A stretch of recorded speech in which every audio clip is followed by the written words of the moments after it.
اور اس سے پہلے جو ہے تو تحقیق کر لیجئے کہ بات صحیح ہے کہ نہیں ہے، اور اس کے بعد اس پر عمل آوری کیجیے، اس کے بعد اس پر کوئی رائے دہی کیجیے.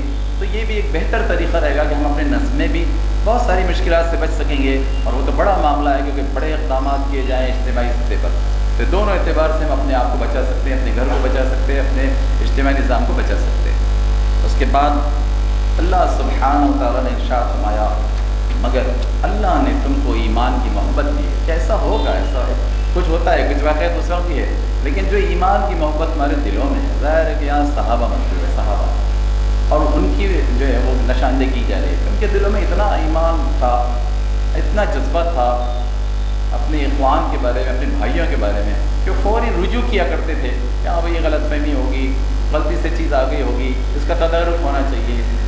تو یہ سب باتیں آج کے دور میں بھی ہم کو اپنے اجتماعی معاملات میں کچھ کرسیوں کی ضرورت پڑ رہی پیچھے سے، تو ہم کو بھی اپنے اجتماعی معاملات میں اس کو برتنا پڑے گا. پھر اس کے بعد اللہ سبحانہ و تعالیٰ نے ارشاد فرمایا تیسرے حکم میں، سورہ حجرات آیت 6 سے 8 کے تیسرے حکم کو ہم پڑھ رہے ہیں کہ اور کفر و فسق اور نافرمانی سے تم کو متنفر کر دیا. کہ اللہ تعالیٰ نے خود ایمان کی وجہ سے، کفر سے، فسق سے، نافرمانی سے تم کو متنفر کیا ہے، نفرت پیدا کر دیا تمہارے دل میں. اور ایسے ہی لوگ اللہ کے فضل احسان سے راست رو ہیں، اور اللہ علیم اور اللہ حکیم ہے. پھر اس کے بعد چوتھا جو حکم ہے نبی آیت میں سورہ حجرات کی، اور اگر اہل ایمان میں سے دو گروہ آپس میں لڑ جائیں، یہاں رک جائیں، اور اگر کہا لگا وَإِن، عربی میں وَإِن، تو دیکھیں یعنی یہاں یہ بات معلوم ہے کہ اللہ تعالیٰ کو یہ پسند اور یہ مطلوب نہیں ہے کہ مسلمانوں کے گروہ لڑیں، اگر لڑ پڑیں، یہ کہا اللہ تعالیٰ. یعنی یہ انداز بھی غور و فکر کا بنانا چاہیے، اور اس پہ اللہ محدود رحمۃ اللہ بہت لحاظ رکھتے ہیں کہ جب بھی اس طرح کی عربی عبارت ہو اس کا ترجمے میں لحاظ رکھا جائے، اور آپ کے غور و فکر میں لحاظ رکھا جائے کہ بھئی اس کے پیچھے کے پہلو کیا ہے اور کیا کیا پہلو ہو سکتے ہیں. تو اللہ تعالیٰ نے وَإِن طَائِفَتَانِ، کہ اگر اہل ایمان کے دو گروپ لڑ پڑیں، حالانکہ لڑنا ان کا بالکل ناپسندیدہ ہے، بالکل ناراضگی کی وجہ، لیکن پھر بھی اگر لڑ پڑیں تب ان کے درمیان صلح کرا. اور یہی کیفیت میں سمجھتا ہوں کہ ہمارے افراد کے بارے میں ہوگی، ہمارے بھائیوں کے بارے میں ہوگی، ہمارے بہنوں کے بارے میں ہوگی، ہمارے اولی الامر اور ہمارے مامورین کے بارے میں ہوگی، کہ الجھنا، حد تک چل جانا، یہ ہمارے لیے مطلوب نہیں ہوگا. جہاں سے بات شروع ہے ہم اس کو وہیں ریکٹیفائی کرنے کی کوشش کریں گے، اس کو وہیں اس کے جو ہے ختم کرنے کی کوشش کریں گے. جیسے انگلش مراٹھی میں کہتے ہیں شاہنشاہ کرنے کی اس کی کوشش کریں گے کہ وہ بات وہیں ختم ہو جائے. پھر اس کے بعد پھر اگر ان میں سے ایک گروہ دوسرے گروہ سے زیادتی کرے تو زیادتی کرنے والے سے لڑو. ظاہر ہے تو یہاں حکومت کی بات ہے، وہ خلیفہ کی بات ہے، یہاں تک کہ وہ اللہ کے حکم کی طرف آ جائے، وہ جو ظلم کر رہا ہے گروہ وہ اللہ کے حکم کی طرف آ جائے، بات اس سے کہی جا رہی ہے. لیکن اگر یہاں ایسا ہو کہ کوئی جناب بے اعتدالی پر اتر گیا ہے اور باوجود لاکھ قرآن حدیث سے سمجھانے کے باوجود جناب اس طرح کر رہا ہے، تو پھر اولی الامر سوچیں گے کہ ہاں بھائی نظم نے اس نے کیا ہدایت دی ہے، کیا گنجائش دی ہے، اس کے تحت ان کو سمجھایا جائے گا. تو یہ اس طرح کی چیزیں بڑھتی جائے گی. پھر اس کے بعد اللہ تعالیٰ فرماتا ہے پھر اگر وہ پلٹ آئیں تو ان کے درمیان عدل کے ساتھ صلح کراؤ اور انصاف کرو کہ اللہ انصاف کرنے والوں کو پسند کرتا ہے. مومن تو ایک دوسرے کے بھائی ہیں، لہٰذا اپنے بھائیوں کے درمیان تعلقات کو درست کرو اور اللہ سے ڈرو، امید ہے تم پر رحم کیا جائے گا. اب دیکھیے یہاں وہ حدیث بہت یاد کرنے کے لائق ہے، قابل ہے کہ جب رحمت عالمین محمد مصطفیٰ صلی اللہ علیہ وسلم نے 3 دفعہ صبح یہ کہا تھا کہ دیکھیے اب ایک صاحب آنے والے ہیں، وہ جنتی ہے. ایک بار وہ صحابی آئے، لوگوں نے دیکھا کہ اچھا یہ ہے. دوسرے بار بھی اللہ کے رسول نے صبح یہی کہا، وہی صحابی آئے. اب کیا کرتے ہیں یہ لوگوں کو نشاندہی ہوئی کہ اچھا یہ وہ صاحب ہے کہ جن کے بارے میں راست یہ کہا جا رہا ہے کہ یہ جنتی ہیں. اور تیسرے دن بھی یہی کہا رسول اللہ نے کہ دیکھو اب ایک صاحب آنے والے ہیں، وہ جنتی ہیں، اور وہی صاحب آئے. تو ایک صحابی کو بڑی جو ہے جستجو ہوئی، تشویق ہوئی، شوق ہوا. انہوں نے کہا کہ ذرا ان سے جا کر پوچھے تو صحیح ایسا کام کیا کرتے ہیں کہ جس کی وجہ سے اللہ کے پاس ان کا یہ مرتبہ، رحمت عالمین محمد مصطفیٰ دنیا میں ان کو جنت کی بشارت دے رہے، ایک نہیں 3 بار دے رہے ہیں. تو جب انہوں ان کے پاس گئے، ان کے معاملات دیکھے، رہ کر معاملات دیکھے، رہ کر مہمانی کی اجازت مانگی، سے میزبانی کی اور رہے. انہوں نے کہا کہ ان میں ایسی خاص بات تو مجھے کچھ بھی نہیں لگ رہی اعمال کے اعتبار سے. لیکن جب انہوں نے خاص طور پر ان سے پوچھا کہ دیکھیے بھئی آپ کے بارے میں یہ بات ہوئی ہے مجلس میں، اور اللہ کے رسول نے آپ کے بارے میں یہ کہا ہے، تو بتائیے آخر آپ ایسا کرتے کیا ہیں؟ انہوں نے کہا کہ خاص عمل تو میرا ہے ہی نہیں، البتہ میں اپنے دل میں کسی کے بارے میں کوئی کینہ نہیں رکھتا، اور میرے دل میں کسی کے بارے میں کوئی اس طرح کا میل نہیں ہوتا۔ اور یہ کتنی بڑی بات ہے کہ اللہ سبحانہ و تعالیٰ کیا چاہتے ہیں، رسول اللہ کیا چاہتے ہیں۔ اللہ تعالیٰ ہم سب کو اس بات کی توفیق دے کہ ہم جو ہے اس کے پرتو اپنے اندر کچھ نہ کچھ لانے کی کوشش کر سکیں۔ اس کے بعد اللہ تعالیٰ کا ارشاد ہے آیت 11 میں، 5واں حکم آ رہا ہے سورہ حجرات کا پہلے رکوع کا، کہ اے لوگوں جو ایمان لائے ہو، نہ مردوں کا مذاق اڑائیں، ہو سکتا ہے کہ وہ ان سے بہتر ہوں، نہ عورتیں دوسری عورتوں کا مذاق اڑائیں، ہو سکتا کہ وہ ان سے بہتر ہوں۔ اور اگلا جو حکم ہے، چھٹا حکم، وہ اسی آیت میں ہے، 11ویں آیت میں، کہ آپس میں ایک دوسرے پر طعن نہ کرو۔ اور 7واں یہ حکم ہے آیت 11 میں، کہ اور نہ ایک دوسرے کو برے القاب سے یاد کرو۔ ایمان لانے کے بعد فسق میں نام پیدا کرنا بہت بری بات ہے، جو لوگ اس روش سے باز نہ آئیں وہی ظالم۔ اس کے بعد آیت نمبر 11 میں 3 احکامات دیے گئے، آیت نمبر 11 میں 3 احکامات۔ اللہ تعالیٰ کا ارشاد ہے 8واں حکم، کہ اے لوگوں جو ایمان لائے ہو، بہت گمان کرنے سے پرہیز کرو، بے شک بعض گمان گناہ ہوتے ہیں۔ نیک گمانی کے بارے میں نیک گمانی کے بارے میں اللہ تعالیٰ نے کوئی بات نہیں کی، بلکہ تو اچھا ہے لوگوں سے نیک گمان رکھنا، لیکن بد گمانی کے بارے میں، خراب گمان کے بارے میں لوگوں سے کہا گیا کہ خراب گمان روکو۔ پھر اس کے بعد اللہ تعالیٰ نے ارشاد فرمایا کہ 9واں حکم دیا 12ویں آیت میں حجرات کی، کہ تجسس نہ کرو۔ تجسس جاسوسی، تجسس ٹوہ میں رہنا۔ تو اللہ نے تجسس کے عمل سے بھی روکا، کہ تجسس میں یہ ہوگا کہ غیر ضروری باتیں معلوم ہوگی، پھیلنے کا بھی امکان رہے گا، دل بکھریں گے، وہ اجتماعی معاملات متاثر ہوں گے اور اجتماعی نظم متاثر ہوگا۔ اس لیے یہ بات کہیں گے کہ ٹوہ میں نہ رہو۔ مردوں میں بھی ہوتی ہے، ہم راست خواتین سے نہیں کہنا چاہتے، مردوں میں بھی ہوتی ہے، لیکن خواتین میں بھی یہ زیادہ ہوتی ہے کہ تجسس میں رہنا، پڑوسیوں کے معاملات سے، دوسری رشتہ دار خواتین کے معاملات سے۔ تو اللہ سبحانہ و تعالیٰ ہم سب کے لیے، مردوں عورتوں کے لیے اس بات کی ہدایت ہے کہ اس طرح کا تجسس، اس طرح کی جاسوسی اور اس طرح کے ٹوہ میں رہنا تم کو نہیں چاہیے۔ پھر اس کے بعد 10واں جو حکم ہے، 12ویں آیت پڑھ رہے ہیں سورہ حجرات کی، اس میں اللہ کا ارشاد یہ ہے کہ تم میں سے کوئی کسی کی غیبت نہ کرے۔ آپ غیبت اور بہتان کا فرق جانتے ہیں۔ کیا تمہارے اندر کوئی ایسا ہے جو اپنے مرے ہوئے بھائی کا گوشت کھانا پسند کرے؟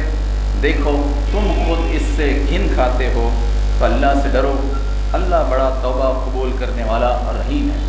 تو ایک طرف تو یہ احکامات ہیں غیبت کے سلسلے میں، لوگوں کے سلسلے میں باتیں کرنے کے سلسلے میں، تو وہ یہ ہے کہ جو چیز ان کے اندر ہو ہی نہیں اور آپ اس کے بارے میں بولتے پھریں۔ لیکن کچھ جگہ یہ لازمی ہو جاتا ہے کہ اگر آپ کے علم میں کچھ لوگوں کی کمزوریاں ہیں اور ان کمزوریوں سے معاشرے کو، اجتماعی معاملات کو، نظم کو نقصان ہو سکتا ہے، تو آپ ان کو بتائیں گے جن سے معاملہ ہونے جا رہا ہے، جیسے شادی بیاہ کے معاملات، جیسے کاروبار کے معاملات، جیسے اور دوسرے قسم کے معاملات، یا اولی الامر بننے کے معاملات، تو اس میں پھر تو لازمی ہو جاتا ہے کہ وہ خرابیاں، خامیاں بتائی جائیں، لیکن ایسا انداز نہیں بتائی جائے کہ ہاں بھائی وہ شخص کی اصلاح بھی کے بھی امکانات باقی رہے اور ہمارا نظم بھی درست رہے، اور یہ جو معاملہ ہونا جا رہا ہے، یا شراکت ہونے جا رہی ہے یا نسبت ہونے جا رہی ہے، تو اس معاملے میں کوئی جو ہے خدغن نہیں آئے اور کوئی اس طرح کا نقصان نہیں ہوئے۔ تو یہ ایک نگیٹو بظاہر لگتا ہے، لیکن ایک پازیٹیو جو ہے نتیجے کے لیے کام ہے، تو یہ بھی ملحوظ رکھنا چاہیے۔ اس کے بعد یہ ایک اور آیت میں اس سلسلے میں پڑھنا چاہ رہا ہوں، 13ویں آیت جو ہے سورہ حجرات کی، وہ بظاہر ہمارے ساتھیوں نے لی نہیں ہے، لیکن 13ویں آیت بھی اجتماعی معاملات اور اجتماعی نظام کے سلسلے میں، بلکہ آپ دیکھیں گے کہ یہ جو اب تک 10 احکامات آئے ہیں 12 آیت تک، تو وہ تو ایک اس گروہ سے متعلق ہے کہ جو ہم خیال ہو، لیکن جو ہم خیال نہ ہو، دوسری قوموں کے ہو، دوسری نسل کے ہو، تو ان کے ساتھ کیا رویہ ہوگا؟ تو وہ بات 13ویں آیت میں کہی گئی کہ اللہ تعالیٰ نے فرمایا کہ لوگوں، ہم نے تم کو ایک مرد اور ایک عورت سے پیدا کیا، یعنی پوری دنیا کے 750 کروڑ لوگ، وہاں پھیلائیے اس کو، اس اجتماعی معاملات میں، اور پھر تمہاری قومیں اور برادریاں بنائی، شعوبوں و قبائل، لیکن کس لیے؟ لتعارفوا، پریچے کے لیے، انٹروڈکشن کے لیے، تعارف کے لیے۔ تو اب یہ بات جب آپ ان کے پاس کہتے ہیں، بے کلمہ بھائی بہنوں کے پاس، وہ بہت متاثر ہوتے ہیں کہ ارے سب بھائی بہن ہیں اور سبھی ایک ماں باپ کی اولاد ہے، اور سب سے بڑھ کر بہترین وہ ہے جس کو جو بہت زیادہ پتھے پالنے والا ہے، بہت زیادہ تقویٰ کرنے والا ہے۔ تو یہ بات ادھر لے جانا پڑے گی 13ویں آیت کے تحت۔ اور پھر اللہ تعالیٰ نے فرمایا کہ درحقیقت اللہ کے نزدیک تم میں سب سے عزت والا وہ ہے جو تمہارے اندر سب سے زیادہ پرہیزگار ہے۔ اور پھر اللہ تعالیٰ نے فرمایا کہ اللہ یقیناً اللہ سب کچھ جاننے والا اور سب کچھ دیکھنے والا ہے۔ اس کے بعد 2 آیتیں جو میں رکھنا چاہتا ہوں کہ جو وقت کی تنگی کی وجہ سے لوگ نہیں لا سکے، تو آپ دیکھیے سورہ نساء کی آیت 58 اور آیت 59 یہ بھی بہت کلیدی حیثیت رکھتی ہے اجتماعی معاملات کے سلسلے میں اور اجتماعی نظم کے سلسلے میں۔ سورہ نساء کی 58 آیت میں ہے کہ مسلمانوں، اللہ تم کو حکم دیتا ہے کہ امانتیں چاہے چیزوں سے متعلق ہو یا عہدوں سے متعلق ہو، امانتیں اہل امانت کے سپرد کرو، اور جب لوگوں کے درمیان فیصلہ کرو تو عدل کے ساتھ کرو، اللہ تم کو نہایت عمدہ نصیحت کرتا ہے، اور یقیناً اللہ سب کچھ سنتا اور سب کچھ جانتا ہے۔ تو یہ تو عہدوں کے سلسلے میں، امانت کے سلسلے میں۔ اب عہدہ ہے، امانت ہے، دی گئی، معاملہ چل رہا ہے، اب اختلاف آ رہا ہے، تب کیا کرنا چاہیے، رویہ کیا ہونا چاہیے؟ اب سن لیجیے وہ آخری آیت سورہ نساء 59، اس میں بہت کانٹے کی بات اللہ سبحانہ و تعالیٰ نے بتائی ہے کہ نظم، شست، ڈسپلین، نظام، ویوستھا یا سسٹم، اس کو برتنے کے لیے آپ کو کیسی عمارت، کیسے امیر سے تعلق، کیسے معاملات برتنا پڑے گا۔ تو وہ بات 59ویں آیت میں اللہ تعالیٰ نے ارشاد فرمائی کہ اے لوگوں جو ایمان لائے ہو، اطاعت کرو، اور 3 اطاعتیں کرو، اطیعوا اللہ، اطیعوا الرسول واولی الامر منکم، اللہ کی اطاعت کرو، رسول کی اطاعت کرو، امیر کی اطاعت کرو۔ آپ دیکھیے 80% سے زیادہ لوگ اس کے قائل ہی نہیں کہ امیر کی اطاعت ضروری ہے۔ ان کو یہ آیت بتائیے نساء 59 کہ امیر کی اطاعت ہر مسلمان کے لیے لازمی ہے، جو اب تک باہر ہیں وہ غافل ہیں، وہ گناہ گار ہیں، ان کو 3 اطاعتوں کی طرف آنا پڑے گا۔ اور پھر اس اطاعت میں صاحب امر کے ساتھ آپ کیسے رہیں گے، وہ بات آگے اللہ تعالیٰ نے بتائی کہ پھر اگر تمہارے درمیان کوئی تنازع ہو جائے تو اسے اللہ اور اس کے رسول کی طرف بھیج دو، ردوا الی اللہ والرسول، کہ تنازع آئے گا، اختلاف ہوگا، متبھید ہوں گے، ڈسپیوٹ ہوں گے، لیکن آپ کدھر لے جائیں گے اس کو؟ ردوا الی اللہ والرسول، اس کو اللہ اور اس کے رسول کی طرف پلٹاؤ۔ اچھا اللہ کہاں ہے، رسول کہاں ہے، اس کو قرآن و حدیث کی طرف پلٹاؤ، قرآن و حدیث تو موجود ہے، وہاں پلٹاؤ اس کو اور وہاں سے حکم لو۔ اور پھر اللہ تعالیٰ نے فرمایا کہ اگر یہ کب ہوگا، اگر تم واقعی اللہ اور روز آخر پر ایمان رکھتے ہو تب یہ کرو گے، ورنہ اڑ جاؤ گے، میں نے جو سوچ لیا، میں نے جو سمجھ لیا، میرے خاندان نے جو سمجھ لیا یا میرے لوگوں نے جو سمجھا اس وہی بات صحیح ہے، تب بات نہیں بنے گی نا۔ اس کا مطلب یہ کہ نہ وہ اللہ پر ایمان ٹھیک سے ہے، نہ آخرت پر ایمان ٹھیک سے ہے، اور تب انجام کے اعتبار سے اللہ تعالیٰ نے بتایا، اور سن لو یہی ایک صحیح طریقہ کار ہے متبھید، ڈسپیوٹ اور تنازع ختم کرنے کا، اور انجام کے اعتبار سے بھی یہی بہتر ہے، یہاں بھی اور وہاں بھی۔ اللہ تعالیٰ کو ان سب پر غور کرنے اور عمل کرنے کی توفیق عطا فرمائے، اور نظم اور ڈسپلین، نظم اور نظام دونوں کے ساتھ کوشش کرنے کی توفیق عطا فرمائے۔ وآخر دعوانا الحمدللہ رب العالمین۔